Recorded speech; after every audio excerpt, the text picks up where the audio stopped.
नमस्ते प्रणाम। मैं गायत्री अपने चैनल में दोस्तों आप लोग का स्वागत है। मैं वंदन करती हूँ आप लोगों के बीच एक प्यारा सा सुहाग सुहाग गीत प्रस्तुत करने जा रहे हैं। कैसा लगा कमेंट करके ज़रूर बताइएगा दोस्तों। बहुत ही अच्छा है, पूरा सुनिएगा, बहुत ही मज़ेदार है।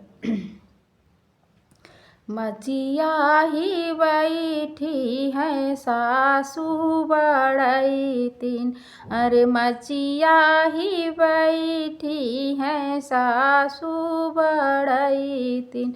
अरे सुना बहुअर अरज हमार रे ललनावा, अरे सुना बहुअर अरज हमार रे ललनावा।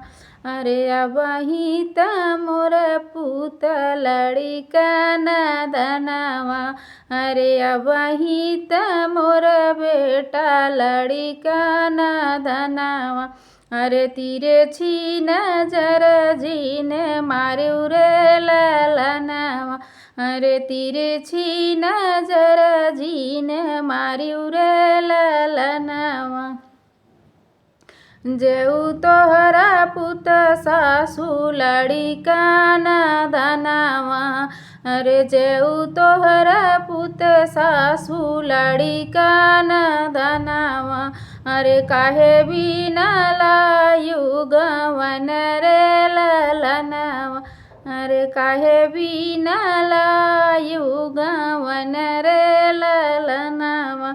अरे चली जइबै नैहर के देश रे ललनवा, हम चली जइबै नैहर के देश रे ललनवा।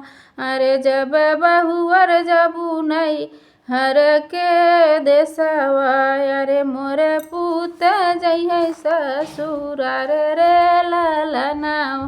अरे जब बहुअर जबू हरवा के देशवा, मोर पूत जइहे ससुरार रे ललनवा।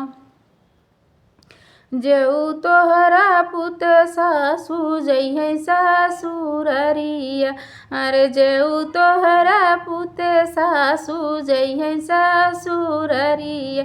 अरे हानि लेबै बजरा के बाड़ रे ललनवा, अरे हानि लेबै बजरा के बाड़ रे ललनवा।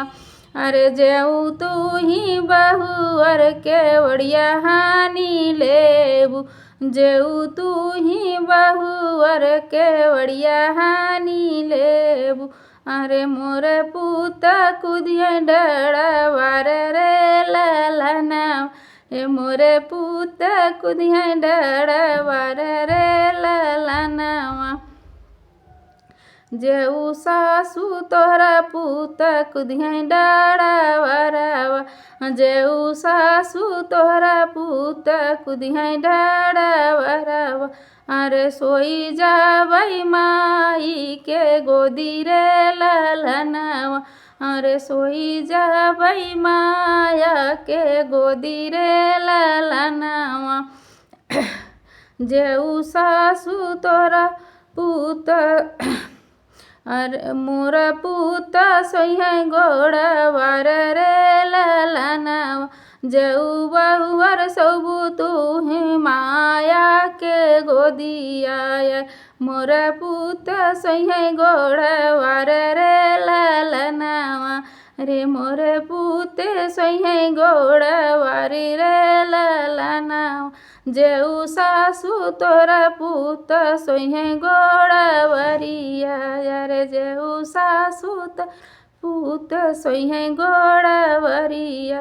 अरे जलती अगिन जली जब रे ललनवा, अरे जलती अगिन जली जब रे ललनवा। जेऊ बहुअर जलती अगिन जली जाबू, जेऊ बहुअर जलती अगिन जली जाबू।